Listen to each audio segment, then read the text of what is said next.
கர்த்தருடைய பரிசுத்த நாமம் மகிமைப்படுவதாக. Today's promise verse is taken from Isaiah chapter 26 verse 3. You will keep in perfect peace those whose minds are steadfast because they trust in you. ஏசாயா 26 அதிகாரம் 3 வசனம். உம்மை உறுதியை பற்றி கொண்ட மனதையுடையவன் உம்மையே நம்பியிருக்கிறபடியால் நீர் அவனை பூர்ண சமாதானத்துடனே காத்து கொள்வீர். Have you ever noticed how easily peace disappears when situation go out of control? ஒரு சில குழப்பமான சூழ்நிலையால் நம் நிம்மதி எளிதாக நம்மிடத்தில் இருந்து மறைந்து போகிறது அல்லவா? இந்த நாளிலே தேவன் நமக்கு கொடுக்கின்ற நம்பிக்கையின் வாக்குத்தத்தத்தின் மூலமாக அவர் நமக்கு பூரண சமாதானத்தை தருகிற தேவனாக வெளிப்படுத்துகிறார். இதை கேட்டுக்கொண்டிருக்கிற பிரியமானவர்களே, நம் வேதத்திலே பார்க்கிறோம் கர்த்தருக்கு பல நாமங்கள் உண்டு. அதிலே ஒரு நாமம் பிரின்ஸ் ஆஃப் பீஸ், சமாதானத்தின் பிரபு என்று நாம் பார்க்கிறோம். இந்த நாளிலே இந்த சமாதானம் நம்ம வாழ்க்கையில, உங்க வீடுகளில், உங்க குடும்பத்திலே காணப்படுகிறதா?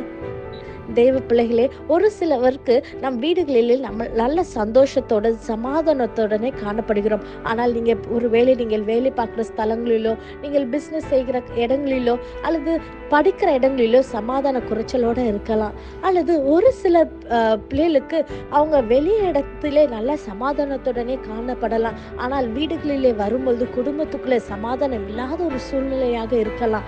ஆனால் இந்த நாளிலே கர்த்தர் சொல்கிறார், நான் உங்களுக்கு பூர்ண சமாதானத்தை தருகிறேன் என்று. இந்த சமாதானத்தை, கர்த்தர் கொடுக்கிற பூர்ண சமாதானத்தை நாம் எப்படி பெற்றுக்கொள்ள முடியும் என்றால், அவரை நாம் உறுதியை பற்றிக்கொண்ட மனதை உடையவர்களுக்கு கர்த்தர் இந்த பூர்ண சமாதானத்தை கொடுக்கிறாரா? உங்க சூழ்நிலைகள் எப்படி இருந்தாலும், கலக்கமோ எவ்வளவு ஒரு குழப்பமான சூழ்நிலையாக இருந்தாலும், நம்ம இருதயம் கர்த்தரை உறுதியை பற்றி கொள்ளும் போது தெய்வ சமாதானத்தினாலே அவர் நம்மளை நிரப்ப வல்லவராய் இருக்கிறார். யோவான் 14:27 சொல்லுகிறது, என்னுடைய சமாதானத்தையே உங்களுக்கு கொடுக்கிறேன் என்று கர்த்தர் வாக்கு பண்ணியிருக்கிறார். இந்த நாளிலே அவரை நாம் உறுதியை பற்றி கொண்டு நாம் விசுவாசத்தோடு இந்த வாக்குத்தத்தத்தை சொல்லி ஜெபிக்கும் பொழுது தெய்வ சமாதானம் பரிபூர்ணமாய் நம்ம குடும்பங்களிலே, நம்மளுடைய வீடுகளிலே, நம்ம வேலை பார்க்குற ஸ்தலங்களிலே, எல்லா ஏரியாஸ் ஆஃப் லைஃப்லையும் கர்த்தர் இந்த நாளிலே நிரப்ப வல்லவராய் இருக்கிறார். Circumstances may shift and shake, but God's peace remains steady. When our minds are fixed on Him, He guards our hearts with perfect peace. Today, choose to trust Him and let His peace rule over your heart and mind. நம் கண்களை மூடி ஜெபிப்போம். நேசிக்கிற நல்ல தகப்பனே, இந்த காலை வேலைக்காய் மக்கு நன்றி செலுத்துகிறேன் கர்த்தாவே.